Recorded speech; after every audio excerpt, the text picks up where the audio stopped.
প্রিয় দর্শক, আপনারা দেখছেন নিউজ হল 24। আপনাদের সাথে আমি বাপি। আমরা চলে এসেছি হালুয়া বিধানসভা গোপালপুর 1 নম্বর পঞ্চায়েত আমরাডেঙ্গি গ্রামে। এই গ্রামে তৃণমূল কংগ্রেসের সংগঠন থেকে প্রত্যেক গ্রামে গ্রামে একটি আলোচনা, একটি মিটিং করা হচ্ছে তৃণমূল কংগ্রেসের পক্ষ থেকে। আমাদের পাড়া আমাদের সমাধান, সেই মিটিংয়ে আমরা চলে এসেছি। আমরা শুনে নেব তৃণমূল কংগ্রেসের কর্মীর থেকে তারা কি বার্তা দিচ্ছেন, সেটা অবশ্যই আপনাদের দেখাবো। আপনারা চোখ রাখুন নিউজ হল 24-এ। উপস্থিত আজকে সভার সভাপতি মাননীয় গোলাম বিশ্বাস মহাশয় ও আমাদের 247-এর শুরু আলী মন্ডল মহাশয়, আর আমাদের মধ্যে উপস্থিত আছেন আমাদের কার্যকরী সভাপতি আরশাদ মন্ডল মহাশয় ও আমাদের প্রশাসনিক মেম্বার মাননীয় আমিনুল মন্ডল ও আমাদের দুই পার্টের 247 ও 260 ও আমাদের বনপাড়া পার্টের আমাদের তৃণমূল কর্মী প্রত্যেকের শুভেচ্ছা জানিয়ে আজকে আমাদের মিটিং আমাদের পাড়া আমাদের সমাধান প্রস্তুতি সভা এবং কিছু সাংগঠনিক আলোচনা, যার ভিত্তিতে সামনে আমাদের 2026 বিধানসভা ভোটে আমরা দিদির কিছু উপহার দিতে পারি, তার পরিপ্রেক্ষিতে আজকে আমাদের এই মিটিং আমরা শুরু করছি। আমরা আজকে এখানে যে উপস্থিত সমস্ত তৃণমূলের সাংগঠনিক এবং দক্ষ কর্মকর্তা, আমরা এখানে সবাই উপস্থিত আছি।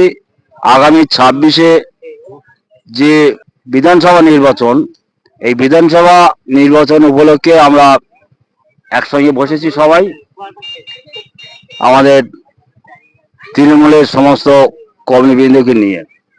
সেই সাথে সাথে আমরা আমাদের আগামী 23শে সেপ্টেম্বর আমাদের পাড়া আমাদের সমাধান, সে বিষয়ে কিছু আলোচনা এবং সেই সাথে সাথে আমাদের দুয়ারে সরকারেরও কাজ আছে। আমাদের ভিতরে যাদের এখনো পর্যন্ত কিছু কিছু কাজ বাকি আছে গ্রামের মানুষের, সেসব কাজগুলো দুয়ারে সরকারে প্রত্যেকের হবে।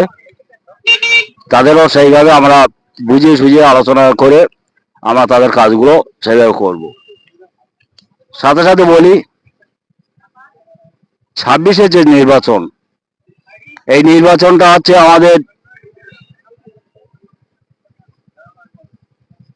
আমাদের মুখ্যমন্ত্রী গঠন করার নির্বাচন। আমরা চাই সবাই